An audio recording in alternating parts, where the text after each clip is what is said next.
جی ناظرین، ہم لوگ واپس آ چکے ہیں شو کے سیکنڈ سیگمنٹ کی طرف بڑھتے ہیں. آپ کا انٹروڈکشن کراتی ہوں ہمارے معزز مہمانوں سے.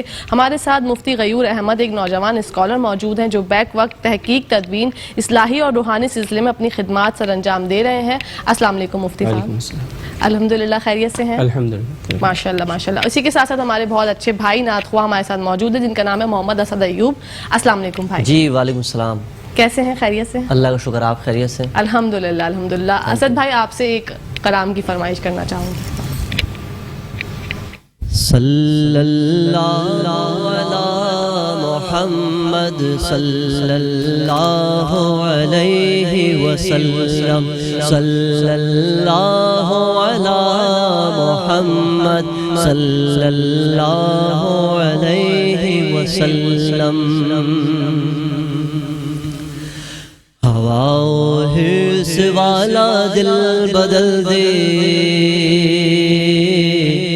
ہوا و حرص والا دل بدل دے، میرا غفلت میں ڈوبا دل بدل دے، میرا غفلت میں ڈوبا دل بدل دے. بدل دے دل کی دنیا دل بدل دے، بدل دے دل کی دنیا دل بدل دے. کرم فرما خدایا دل بدل دے، میرا غفلت میں ڈوبا دل بدل دے. تیرا ہو جاؤں اتنی آرزو ہے، تیرا ہو جاؤں اتنی آرزو ہے، بس اتنی ہے تمنا دل بدل دے، میرا غفلت میں ڈوبا دل بدل دے. گناہ گاری میں کب تک عمر کاٹوں، گناہ گاری میں کب تک عمر کاٹوں، بدل دے میرا رستہ دل بدل دے، میرا غفلت میں ڈوبا دل بدل دے. میری فریاد سن لے میرے مولا، میری فریاد سن لے میرے مولا، بنا لے اپنا بندہ دل بدل دے، میرا غفلت میں ڈوبا دل بدل دے، میرا دل بدل دے، میرا دل بدل دے، میرا دل بدل دے. Thank you. سبحان اللہ سبحان اللہ. اسد بھائی بہت ہی خوبصورت آواز ہے آپ کی ماشاءاللہ ماشاءاللہ ماشاءاللہ سے. مجھے بہت اچھا لگتا ہے جب نعت خوانی ہمارے سیٹ پہ ہوتی ہے جمعے کے دن اور ایسا سما جو ہے وہ بن جاتا ہے، ایسا اب ہمیں سب کو محسوس ہوتا ہے کہ سچ میں ہم لوگ جو ہیں وہ زندہ ہیں، سانسیں لے رہے ہیں، یہ ایسا محسوس ہوتا ہے. کیونکہ اللہ رب العزت کا فرمان جو ہے وہ تو حق ہے نا کہ اللہ بذکر اللہ تطمئن القلوب، کہ انسان دنیا میں چاہے جس چیز سے بھی سکون حاصل کرنے کی کوشش کر لے، لیکن اللہ رب العزت نے فرما دیا کہ انسان کو جو سکون ہے، وہ دلوں کو جو سکون ہے وہ اللہ کے ذکر سے ہے. بات یہ ہے بس وہ کسی بھی طرح اللہ اور اس کے رسول صلی اللہ علیہ وسلم کا جب ذکر سنا جاتا ہے تو وہ قلب کو اطمینان بخشتا ہے. بالکل بالکل. مفتی صاحب آپ سے پوچھنا چاہوں گی، آج ہمارا جو موضوع ہے شو کا وہ ہے صبر اور تحمل، برداشت. دین اسلام میں صبر اور برداشت کی کیا اہمیت ہے؟ بہت شکریہ آپ کا. الحمدللہ رب العالمین والعاقبۃ للمتقین والصلاۃ والسلام علی اشرف الانبیاء والمرسلین وعلی آلہ وصحبہ اجمعین. اما بعد، قال اللہ تعالی یا ایھا الذین آمنوا استعینوا بالصبر والصلاۃ، وقال تعالی والعصر ان الانسان لفی خسر الا الذین آمنوا وعملوا الصالحات وتواصوا بالحق وتواصوا بالصبر. وقال تعالی ولو كنت فظا غلیظ القلب لانفضوا من حولک. صدق اللہ العلی العظیم. بہت اچھا سوال ہے آپ کا کہ دین اسلام میں صبر کی کیا اہمیت ہے. تو صبر کی اہمیت تو اتنی ہے کہ اللہ رب العزت قرآن مجید میں یہ ارشاد فرما رہے ہیں کہ جو شخص بھی صبر کرے گا تو اللہ رب العزت اس کے ساتھ ہو جائیں گے. ان اللہ یحب الصابرین، اللہ رب العزت اس کو پسند کریں گے. اللہ تعالیٰ ایسے لوگوں کو پسند کرتے ہیں جو صبر کرنے والے ہیں. اور ایسے لوگوں کے اعمال کو بتایا گیا کہ ان کے اعمال اللہ تعالیٰ کے ہاں قابل قبول ہوں گے جو لوگ صبر کی تلقین کریں گے. جیسے والعصر ان الانسان لفی خسر کہ قسم ہے زمانے کی کہ سب جو لوگ ہیں وہ خسارے میں ہیں. لیکن کون لوگ بچے ہوئے ہیں؟ الا الذین آمنوا وعملوا الصالحات، وہ لوگ جو ایمان لائے اور انہوں نے نیک اعمال کیے، وتواصوا بالحق، وہ حق کی تلقین کرتے ہیں اور صبر کی تلقین کرتے ہیں، اس کے اوپر ثابت قدم رہتے ہیں. تو اسی طرح اللہ رب العزت قرآن مجید میں نبی صلی اللہ علیہ وسلم کی صفت بیان کر رہے ہیں کہ نبی صلی اللہ علیہ وسلم کی، ہمارے پیغمبر کی صفت کیا ہے. تو فرمایا کہ وَلَوْ كُنْتَ فَظًّا غَلِيظَ الْقَلْبِ لَانفَضُّوا مِنْ حَوْلِكَ، کہ آپ جو ہیں وہ اتنے نرم دل ہیں. اگر آپ غلیظ القلب ہوتے، اگر آپ کا دل سخت ہوتا، تو یہ جو آپ کے آس پاس صحابہ کرام بیٹھے ہوئے یہ کبھی بھی نہیں بیٹھتے. لیکن چونکہ آپ ان کی غلطیاں معاف کرتے ہیں اور فاعف عنہم، اللہ تعالیٰ بھی کہہ رہا ہے کہ آپ ان سے درگزر کرتے رہیے، آگے بھی ان سے درگزر کرتے رہیے. صحابہ بھی ظاہر انسان ہے، اگر ان سے کوئی بھول چوک ہو جاتی ہے آپ معاف کرتے رہیے. یہی وجہ ہے ان کے یہاں بیٹھنے کی. وشاورہم فی الامر، اور ان سے مشاورت کر کے چلیے. حالانکہ نبی صلی اللہ علیہ وسلم جو ہیں ان کو وحی نازل ہو رہی ہے ہر چیز میں اور ان کو گائیڈ لائن اللہ کی طرف سے مل رہی ہے، لیکن ان کو پھر بھی کہا جا رہا ہے کہ آپ صحابہ اکرام سے مشورہ کر کے چلا کریں تاکہ ایک یونٹی کا بھی ایک پیغام جائے کہ ہمارے نبی جو ہیں وہ رہتی دنیا تک کے نبی ہیں. تو وہ ایک پیغام دے کر جائیں دنیا کو کہ اگر آپ جتنے بھی علم والے ہیں، جتنے بھی آپ برداشت والے ہیں، لیکن آپ کے ساتھ ساتھ جو آپ کے جو لوگ ہیں ان کو درگزر کرنا آپ کو سیکھنا چاہیے، ان کو اگنور کرنا آپ کو سیکھنا چاہیے. اسی طرح اور متعدد آیات اللہ رب العزت نے قرآن مجید میں بیان فرمائی. جیسے فرمایا کہ یعنی آپ صبر کیجئے. کیسے؟ کما صبر اولو العزم من الرسل، کہ آپ سے پہلے کے جو رسول ہیں انہوں نے جس طرح صبر کیا آپ بھی اس طرح صبر کریں. ولا تستعجل لهم، اور اللہ تعالیٰ سے عذاب مانگنے میں جلدی نہ کریں. یعنی جو کافر ہیں اگر یہ آپ کو تنگ کر رہے ہیں تو فصبر، آپ صبر کیجئے. کما صبر اولو العزم من الرسل، کہ جس طرح پہلے کے رسولوں نے بھی صبر کیا. اب کیسے صبر کیا؟ حضرت نوح علیہ السلام کی اب زندگی اٹھا لیں تو 950 سال صبر کیا، اور 950 سال صبر کے اندر صرف مسلمان ہونے والوں کی تعداد 80 ہے. یعنی اگر آپ ڈاکٹر صاحبہ اگر آپ اندازہ کریں کہ 100 سال میں ایک بندہ بھی شاید مسلمان نہیں ہو رہا، اگر آپ ریشو نکالیں یا ایک آدھ بندہ ایک دو بندے مسلمان ہو رہے، 950 سال محنت ہے اور مسلمان ہونے والوں کی تعداد 80 ہے. یعنی 10 لوگ بھی بمشکل مسلمان نہیں ہو رہے 100 سالوں میں. لیکن اللہ تعالیٰ نے فرمایا کہ آپ صبر سے کام لیں کیونکہ آپ سے پہلے کے رسولوں نے بہت صبر کیا. یہ اہمیت ہے اس کی صبر کی. ماشاءاللہ. مفتی صاحب، مصیبت کے وقت جو صبر کرتے ہیں لوگ، ان کی فضیلت بیان کر دیں. بے شک مصیبت کے اندر صبر کرنا، جیسا کہ نبی صلی اللہ علیہ وسلم نے فرمایا کہ صبر کیا چیز ہے. جیسا پوچھا گیا کہ یا رسول اللہ آپ فرمائیں کہ صبر کیا چیز ہے، تو فرمایا کہ جس ٹائم مصیبت آئی اسی وقت فوراً صبر کرنا، اسی کو صبر کہتے ہیں.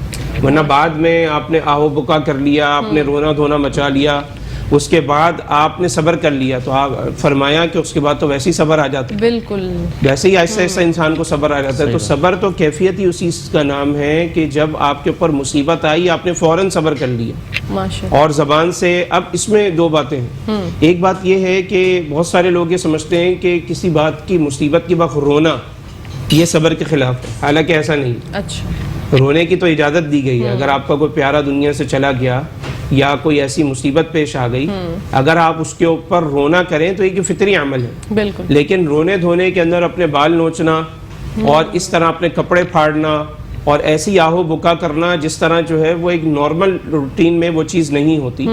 تو اس چیز سے ہمیں تھوڑا سا روکا گیا ہے، ورنہ رونے میں اور غم منانے کی اجازت اسلام نے دی ہے. اب جو صبر کرے گا یقیناً اس کا ٹھکانہ جو ہے وہ اللہ رب العزت کی طرف سے جنت ہے اور اس کو آخرت کا ٹھکانہ. خود حضور نبی کریم صلی اللہ علیہ وسلم جب حضرت ابراہیم رضی اللہ تعالیٰ عنہ حضور کے شہزادے جب دنیا سے رخصت ہوئے، پردہ فرمایا انہوں نے، تو حضور خود اتنے غمگین تھے. بے شک حضور اپنی والدہ ماجدہ کے قبر پر جا کر رویا کرتے تھے اور فرماتے تھے کہ اللہ تو جانتا تھا کہ دنیا میں میری ماں کے سوا کوئی نہ تھا. اور حضور نبی کریم صلی اللہ علیہ وسلم کی جب والدہ دنیا سے رخصت ہوئی، کیونکہ جب آپ کی ولادت ہوئی تو آپ کے والد دنیا میں موجود نہیں تھے بظاہر، اللہ رب العزت ان کی قبر پر اپنی رحمتوں کا نزول فرمائے. پھر 6 سال کے ہی ہوئے تھے کہ والدہ ماجدہ بھی دنیا سے چلے گئیں، تو حضور نبی کریم صلی اللہ علیہ وسلم تو خود رویا کرتے تھے. لیکن جیسے کہ مفتی صاحب نے فرمایا کہ اس طریقے سے کہ مطلب بظاہر بہت کوئی عجیب نہ لگے، انسان یہ کہ اپنے غم کا اظہار کرے، اور انسانی فطرت ہے کہ جہاں انسان کسی چیز سے خوش ہوتا ہے تو اپنے کسی پیارے کی دنیا سے جانے پر انسان غمگین بھی ہوتا ہے۔ بالکل صحیح بات ہے۔ تو ہم لوگوں کی زندگی میں سے مفتی صاحب یہ صبر اور برداشت کیوں اتنا کم ہوتا جا رہا ہے؟ آپ روزمرہ کی زندگی دیکھیں، ٹریفک پہ بھی لوگوں کو جو ہے وہ اتنی چھوٹی چھوٹی سی چیزوں میں اگر آپ دیکھیں تو بہت صبر جو ہے وہ دکھائی نہیں دیتا۔ اصل میں سیرت کا مطالعہ نہیں ہے۔ سب سے بڑی بات یہ ہے کہ جتنا ہم نبی صلی اللہ علیہ وسلم کی زندگی کو فالو کریں گے اتنا ہم صبر اور برداشت کو سیکھیں گے۔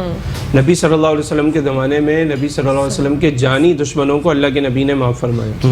لبید ابن عاصم اور اس کی بیٹیوں نے آپ صلی اللہ علیہ وسلم پہ جادو کروایا، بعد میں جب انہوں نے اس بات کا اقرار کیا تو نبی صلی اللہ علیہ وسلم نے ان کو معاف فرما دیا۔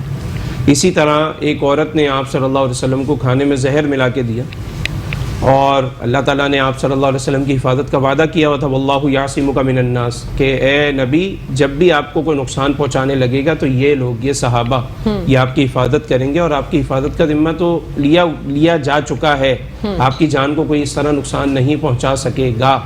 تو جب اس عورت نے بھی آ کے آپ صلی اللہ علیہ وسلم سے اقرار کر لیا تو اللہ کے نبی نے اس کو بالکل معاف کر دیا اور بدلہ بالکل نہیں لیا۔ اسی طرح مشہور واقعہ ہے کہ آپ صلی اللہ علیہ وسلم آرام فرما رہے ہیں اور اتنے میں ایک شخص آ جاتا ہے اور آ کے نبی صلی اللہ علیہ وسلم کی تلوار لے لیتا ہے، اور نبی صلی اللہ علیہ وسلم کو بیدار کر کے کہتا ہے کہ اب تجھے مجھ سے کون بچائے گا؟ تو نبی صلی اللہ علیہ وسلم فرماتے ہیں کہ اللہ۔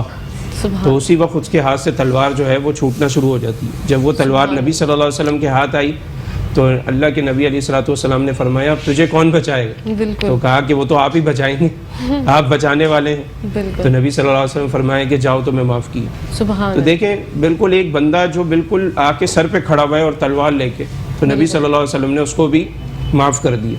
صحابہ اکرام کے واقعات موجود ہیں کہ اللہ کے نبی موجود ہیں، اتنے میں ایک شخص آیا جس سے آپ صلی اللہ علیہ وسلم کا کچھ قرضے کا معاملہ پینڈنگ پر تھا، یعنی ابھی وقت نہیں آیا تھا اس کو دینے کا، لیکن اس نے آ کے بہت سختی شروع کر دی۔ آپ صلی اللہ علیہ وسلم سے انتہائی بدتمیزی کی اور بہت زیادہ تلخ لہجے سے پیش آیا۔ تو حضرت عمر رضی اللہ عنہ کو غصہ آیا اور حضرت عمر کھڑے ہو گئے اور کہا کہ اس کو میں ابھی بتاتا ہوں کہ یہ ہمارے نبی سے بدتمیزی کر رہا ہے یا اس طریقے سے بات کر رہا ہے۔ تو نبی صلی اللہ علیہ وسلم نے حضرت عمر کو روکا اور فرمایا کہ اگرچہ اس کا جو ہم نے قرضہ دینا ہے اس میں ابھی 1/3 وقت باقی ہے، یہ وقت سے پہلے آ کے مطالبہ کر رہا ہے، لیکن پھر بھی اس کو دو، اور جو تم نے اس سے سخت لہجے میں بات کی ہے تو اب اس کو تھوڑا زیادہ دو تاکہ خوش ہو کر جائے۔ لیکن وہ شخص کو اتنی زیادہ اس چیز کا احساس ہوا کہ وہ شخص واپس آ کر مسلمان ہو جاتا ہے۔ تو یہ ہمارے وہ اخلاق تھے جس کو دیکھ کر ہمارے جو یعنی ہمارے معاملات تھے وہ بھی اچھے تھے، اور کافر ہمارے انہی اخلاق کو دیکھ کر مسلمان ہو جایا کرتے ہیں۔ سبحان اللہ، بہت بہت اچھی جو ہے بات آپ نے بتائی ہے، ہم سب کو رہنمائی فراہم کی۔ اسد بھائی آپ سے ایک کلام کی فرمائش کرنا چاہوں گی۔ صلی علی نبینا صلی علی محمد، ہے نور سحر چہرے سے تیرے،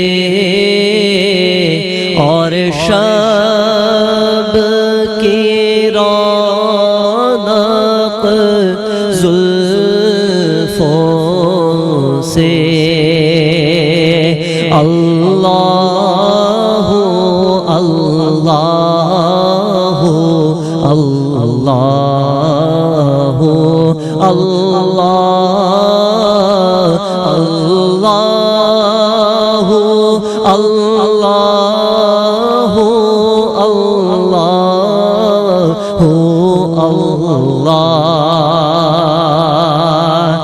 صبح بدا من طلعته والليل دجى من وفرته، اللہ اللہ اللہ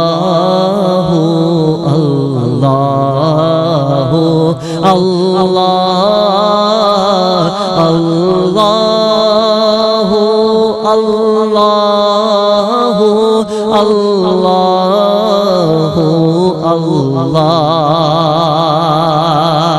کنز الکرم مولا النعم ہادی الامم لشریعته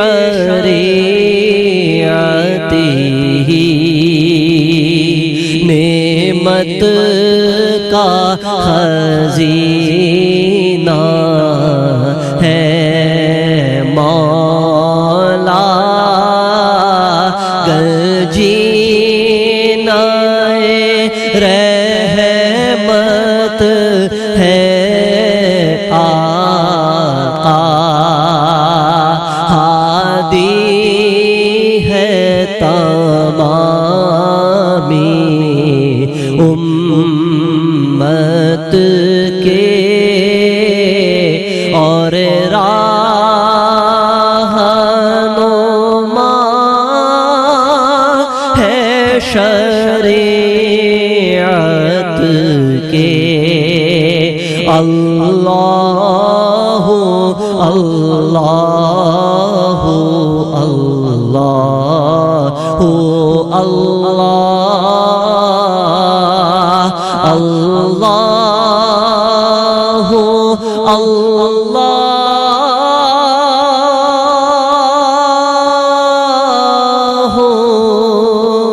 لا الہ الا اللہ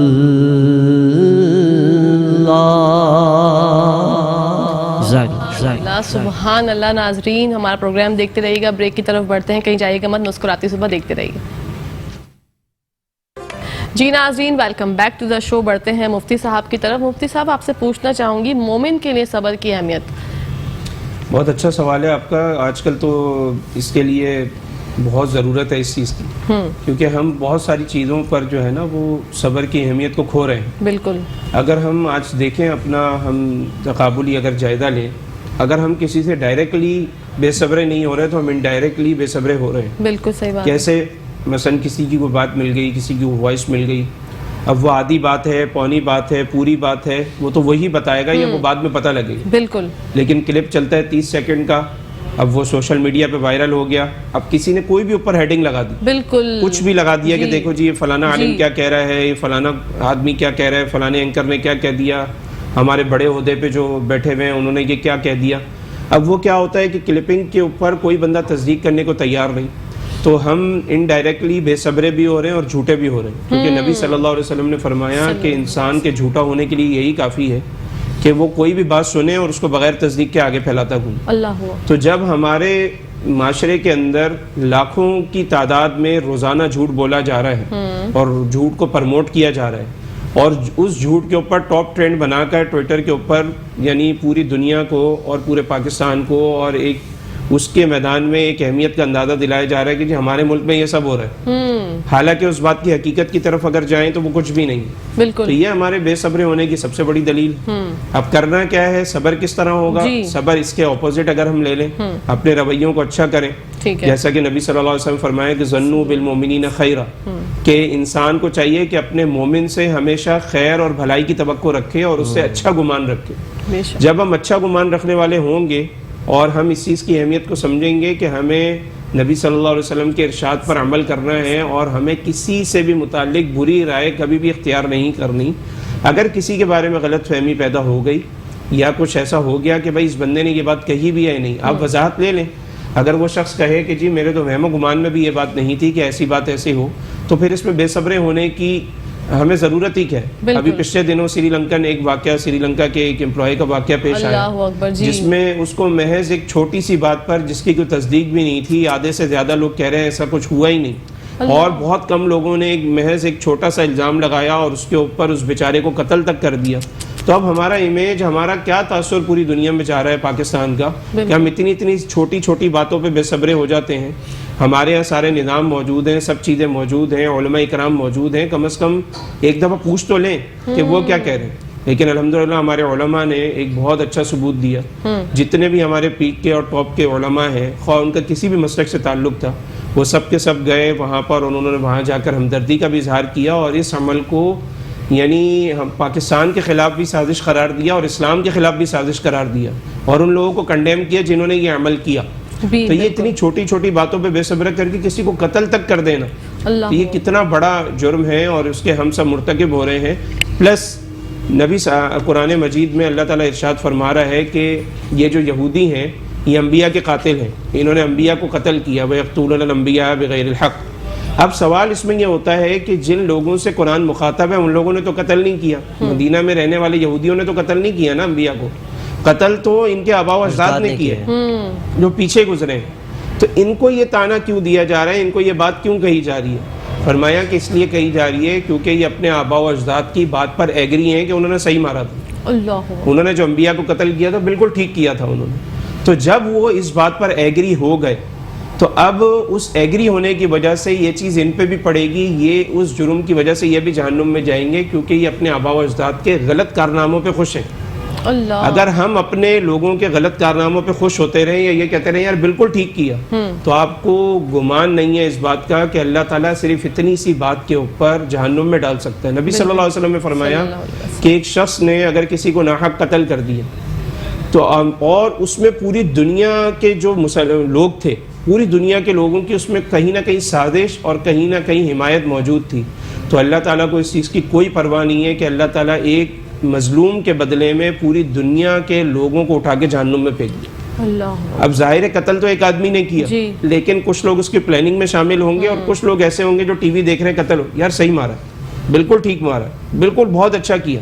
اب وہ جو بندہ مرا ہے وہ ناحق مرا ہے لیکن اس نے بیٹھے بیٹھے اپنی زبان سے ایک کلمہ کہہ دیا اور اس کی وجہ سے یہ قیامت والے دن جہنم میں جانے والا بنے گا کیونکہ یہ قاتل کا ساتھ دینے والا ہوگا. اسی لیے آپ صلی اللہ علیہ وسلم نے فرمایا کہ اپنی زبان کو ایسے پکڑ کے فرمایا کہ اپنے زبان کو قابو میں رکھو کیونکہ یہ وہ چیز ہے جو انسان کو جہنم میں لے جاتی ہے. یہ صبر اور برداشت ہمارے اندر ہوگا تو ہمارا معاشرہ پھر اچھی طرف جائے گا. بالکل ہم ہر چیز کو سمجھنے والے بنیں گے. اپنے مسلمانوں سے کافروں سے کیا شکوہ کریں، ہم تو اپنے مسلمانوں کو کافر بنا دیتے. اللہ اکبر، بالکل ہم تو ذرا ذرا سی بات پہ کفر کے فتوے تو عام چل رہے ہیں. بالکل صحیح کہہ رہے ہیں. تو اس میں ہم دوسروں سے کیا کریں؟ جب نبی نے کہہ دیا اپنے مسلمان سے اچھا گمان رکھو، اس کے بعد ہمارا یہ حال. اچھا، ہم بدگمانی اور جو نیگیٹیوٹی ہے نا ہم لوگ اس طرف بھی بہت چلے جاتے ہیں. چھوٹا سا کوئی بات ہو جائے تو ہم لوگ فوراً سے جو ہمارا دماغ ہے نا وہ جاتا ہے غلط بات کی طرف، پازیٹیو سائڈ کی طرف نہیں جاتا. اسی طرح دیکھیں شادی شدہ زندگی میں پوچھنا چاہوں گی مفتی صاحب، شادی شدہ زندگی میں صبر کی کیا اہمیت ہے اور برداشت کتنا ضروری ہے؟ اصل میں بہت اچھا سوال ہے، یہی تو مین ٹاپک ہے جی جس کے اوپر اللہ تعالیٰ قرآن مجید میں جہاں اپنی تخلیقات کی بات کر رہا ہے نا کہ میں نے آسمان بنائے، میں نے زمین بنائی، اللہ تعالیٰ وہاں پہ کہہ رہا ہے کہ میں نے اس رشتے میں، یہ جو مبارک رشتہ ہے اس میں مودۃ و رحمہ، اس میں محبت اور رحمت رکھ دی میں نے. اب دیکھیں کسی کے بارے میں اللہ تعالیٰ یہ نہیں کہہ رہا کہ جو ہے نا میں نے ماں باپ کا رشتہ بنایا، میں نے فلانے کا رشتہ بنایا، لیکن اس رشتے کے بارے میں اللہ تعالیٰ مینشن کر کے بات کہہ رہا ہے کہ جہاں پہ میں نے آسمان زمین کی ان سب چیزوں کی، دن ہے رات ہے، ان سب چیزوں کی، تو وہاں پہ میں نے اس کی بھی تخلیق کی. کیوں؟ کیونکہ یہ اتنا نازک رشتہ ہے کہ جو 3 الفاظ پہ ٹوٹ جایا کرتا ہے. اسی لیے اس کی اہمیت کو زیادہ اجاگر کیا نبی صلی اللہ علیہ وسلم نے. عورت کے احکامات الگ بیان کیے، مرد کے احکامات الگ بیان کیے. عورت کو اطاعت کرنے کا بولا اور شوہر کو کیا کہا اپنے آخری خطبے میں کہ تم اللہ تعالیٰ سے عورتوں کے معاملے میں ڈرو کیونکہ تم ان کو اللہ کے نام پہ لے کر جاتے ہو. جب تم اللہ کے نام پہ ان کو لے کر جاتے ہو تو ڈر جاؤ، ان سے اچھا سلوک کرو، ان سے اچھے طریقے سے پیش آؤ، ان کی باتوں کو اگنور کرو اور ان سے صبر اور شکر کے ساتھ گزارا کرنے والے بنے. اب اس میں ایک بات یہ آتی ہے کہ رویوں کا فرق، عورت کی اپنی ذمہ داری ہے، مرد کی. اس میں ایک بڑا اچھا واقعہ مجھے ابھی فوراً یاد آیا. حضرت ام سلیم صحابیاں ہیں، شوہر کی جی اطاعت کرنی ہے، بہت اچھی بات ہے. اب ایسی بیویاں ہوں گی تو شوہر آٹومیٹکلی اچھا ہو جائے گا. اب اور مرد جو ہے وہ تھکا ہوا آیا ہے، صحابی ہیں، سارا دن کام کر کے آئے ہیں. حالت یہ ہے کہ ام سلیم کے بیٹے کا انتقال ہو چکا ہے اور مرد گھر آیا ہے، لیکن مرد کو فوراً یہ بات نہیں بتائی کیونکہ بھائی بیچارہ بھی تھکا ہوا ہے. ان کو برابر والے کمرے میں رکھ دیا بیٹے کی لاش کو، اور اس کے بعد مرد آیا، اس کو اچھے طریقے سے ویلکم کیا اس حالت میں بھی. اور مرد جو ہے، جو صحابی ہیں، وہ فریش ہوئے. فریش ہونے کے بعد انہوں نے کھانا کھایا. کھانا کھانے کے بعد اپنی بیوی سے رات میں باتیں کی. باتیں کرنے کے بعد جو ہے وہ ہسبینڈ اور وائف کا ریلیشن ہے وہ تک قائم ہوا. اس کے بعد جب وہ فجر میں اٹھے اپنی نیند پوری کر کے تو کہا کہ میں آپ سے پوچھتی ہوں کہ اگر اللہ تعالیٰ کوئی امانت ہم سے لے لیں تو کیا اس پہ کوئی اعتراض ہوگا؟ کہا نہیں. تو کہا برابر والے کمرے میں چلیں، آپ کے بیٹے کی لاش پڑی ہوئی. تو کہا کہ خدا کی بندی کب سے پڑ گیا؟ کہا کل شام سے انتقال ہوا. بتایا کیوں نہیں؟ آپ تھکے ہوئے آئے تھے. جب انہوں نے جا کے نبی صلی اللہ علیہ وسلم کو یہ سارا ماجرا بتایا تو اللہ اکبر، نبی صلی اللہ علیہ وسلم نے فرمایا کہ مطلب یعنی کیا اہمیت ہے ایسے رویوں کی نا. تو پھر نبی صلی اللہ علیہ وسلم نے خوشخبری سنائی کہ جو رات کو ریلیشن قائم ہوا، اللہ رب العزت اس سے ایک اور نیک اولاد آپ لوگوں کو دے گا انشاءاللہ. تو بتانے کا مطلب یہ ہے کہ جب رویے ایسے پروان چڑھیں گے تو آٹومیٹکلی محبت کے رشتے خود بخود پروان چڑھیں گے. بالکل. ہم چاہیں کہ ہمارے رویے تلخ ہوں اور تلخی کے اوپر ہم لوگ جو ہے وہ ایک دوسرے سے یہ ایکسپیکٹ کریں کہ ہم جو ہے نا اگلا بندہ ہمیں اچھا رپلائی کرے. ایک تو یہ بات ہوگی. دوسری بات یہ ہے کہ اگنور کرنا بھی سیکھنا چاہیے کیونکہ ہر بندہ کمپلیٹ نہیں ہے، کوئی نبی نہیں ہے اترے گا. اسی لیے کتابوں کے اندر لکھا ہوا ہے کہ نبی صلی اللہ علیہ وسلم کا اپنی ازواج مطہرات سے 100% خوش رہنا اور ان کا نبی صلی اللہ علیہ وسلم سے خوش رہنا یہ نبی کے معزوں میں شمار کیا ہے، کیونکہ نبی ایک کمپلیٹ آدمی ہے. ایک انسان سے تو اونچ نیچ ہو سکتی ہے لیکن نبی سے نہیں ہوئی. ہمیں نبی کے قریب تو جانا چاہیے لیکن تھوڑی تھوڑی باتوں پہ نبی صلی اللہ علیہ وسلم کی مثال تو بنتی ہے، لیکن اگنور کرنا جو نبی صلی اللہ علیہ وسلم نے کہا وہ کسی کو یاد نہیں. بالکل.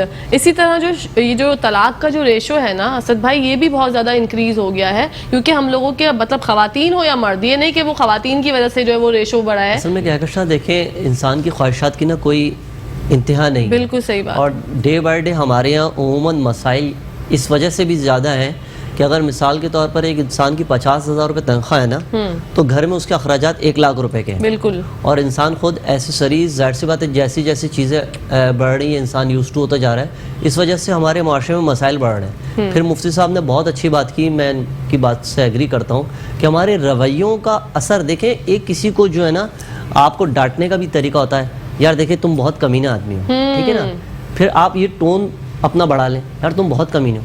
اور تیسرا اس میں آپ کہیں یار تم بہت کمینے ہو. تیسری بات جو ہے نا اس کے دماغ پہ جا کے لگے گی. بالکل. اس سے آپ کا جتنا ایٹماسفیئر ہے نا، ماحول سب بگڑ جائے گا. تو یہی ہمارا دن بھر کا ہے کہ جب اگر شوہر باہر سے تھکا آ رہا ہے، مثال کے طور پر بالکل آ رہا ہے کیونکہ ٹریفک ہے، اور پھر ماشاءاللہ سے ہم تو سندھ میں رہتے ہیں، کراچی میں رہتے ہیں، کہ جہاں پر تو تقریباً کوئی 10-15 سال سے سڑکیں بننے کا کوئی کانسیپٹ بھی نہیں ہے، اور بجلی کا بھی یہ ہے کہ چلے آئیں تو آپ اس پہ صبر کریں، آپ کا صبر کا موضوع ہے. پھر لا قانونیت عروج پر ہے، کوئی کسی کو مار کے پھینک دے، کوئی پتہ نہیں. پاکستان ہے بھائی تو آپ کو دیکھ کر جانا چاہیے تھا. سڑک پر آپ جا رہے ہیں، کسی گڈرے میں گر جائیں، آپ کی بائک، آپ کی گاڑی کا پہیہ اس میں چلے جائے اور آپ کی گر کر اس میں ہلاکت ہو جائے تو کوئی بات نہیں، آپ کو دیکھ کر چلنا چاہیے تھا، کیونکہ ادارے تو اپنی ذمہ داری ادا نہیں کرتے نا پاکستان. تو خیر یہ الگ ایک بات شامل ہو گئی، لیکن ہمارے رویے بڑے اثر انداز ہوتے ہیں.